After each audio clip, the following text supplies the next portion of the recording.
Ito, sishare ko naman yung aking nabili kahapon. Ito guys, pera ng Pilipinas. Mayroon din yung mga rare.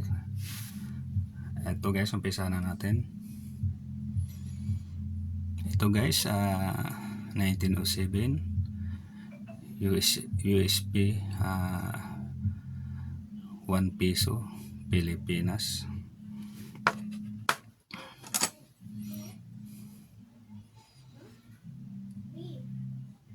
Patuloy pa rin tayong bumibili.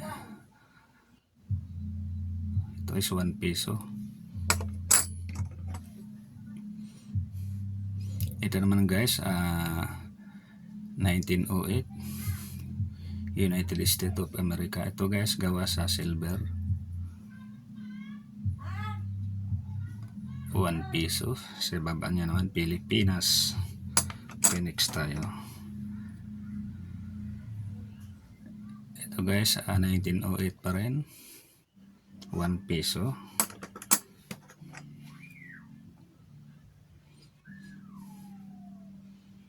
$1908 pa rin.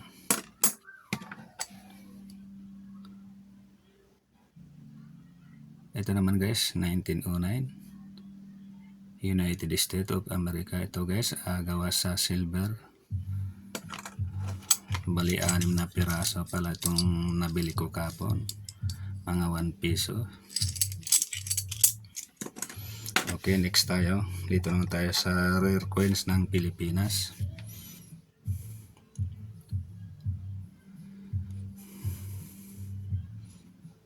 Ito guys, 1949 to 1974.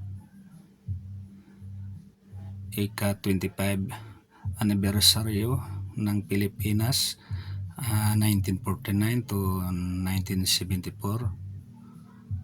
Bangko Sentral ng Pilipinas.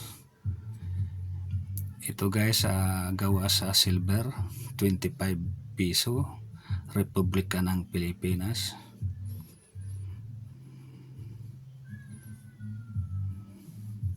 Siya nga pala, salamat sa nagbinta sa akin, from Zambales. Dahil tayo, patuloy pa rin tayong bumibili sa mga ganitong klaseng coins. Kahit common siya o basta silver, yun po yung ating binibili.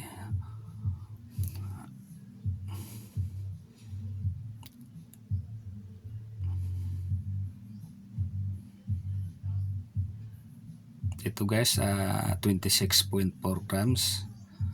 Pero pagbago guys, nasa 27 grams. Pag ganitong 25 piso. Ito guys, gawa sa silver.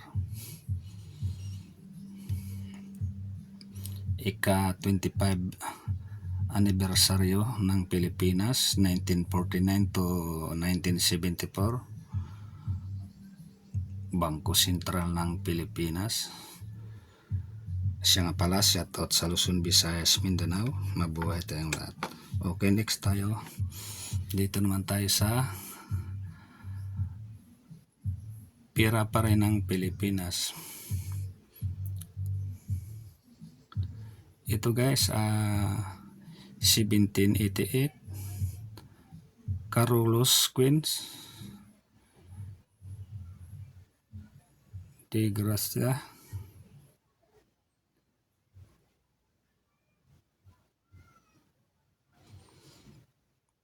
(1788) Carolus Queens de Gracia.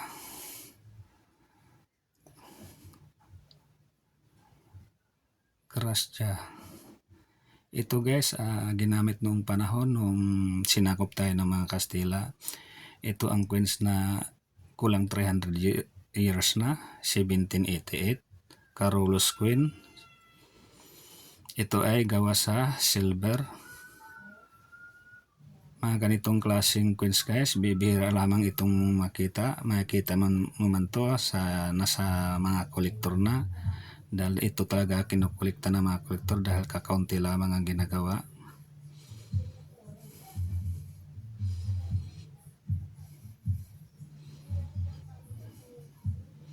Ito guys ang ginagamit noong panahon, sinaunang panahon na wala pa yung mga lulot lula natin. dito sa ating bansa Pilipinas nung sinasakop pa tayo ng ibang bansa. Kaya ang pera natin dito guys sa Pilipinas iba-iba, gawa ng maraming sumakop bukod sa Hapon, Kastila, Limahong. Yun po ay sumasakop sa ating bansa. Kaya ay may pera dito talaga ito. Ang mga bayra ito may kasaysayan. Carolus Queen 1788.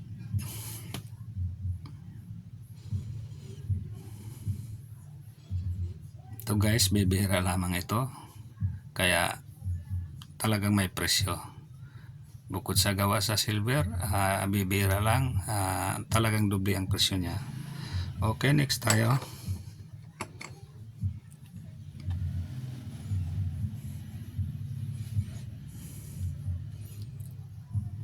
Ito naman guys, 1655. Gawa sa bronze.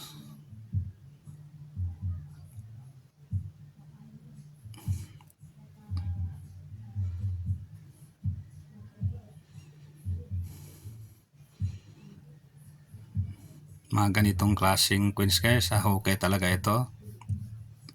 Hindi ko alam kung copper ito o bronze, pero pagkaalam po nito copper yata o bronze.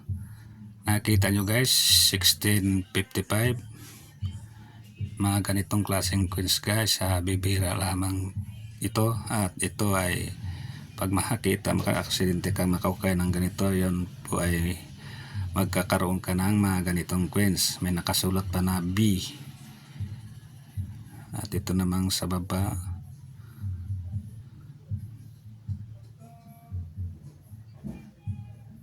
mga ganitong klaseng coins guys, hindi natin tinatanggihan. 1655. Ito guys, daang taon na rin nakalipas, kaya medyo hindi na gaano makita, pero kita pa naman yung date niya, 1655.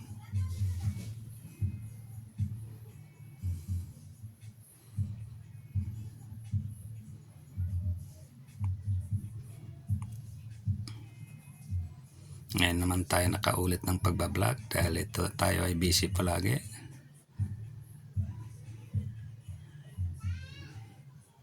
Siya nga pala, salamat sa nanonood sa aking YouTube channel. Maraming salamat sa inyong lahat.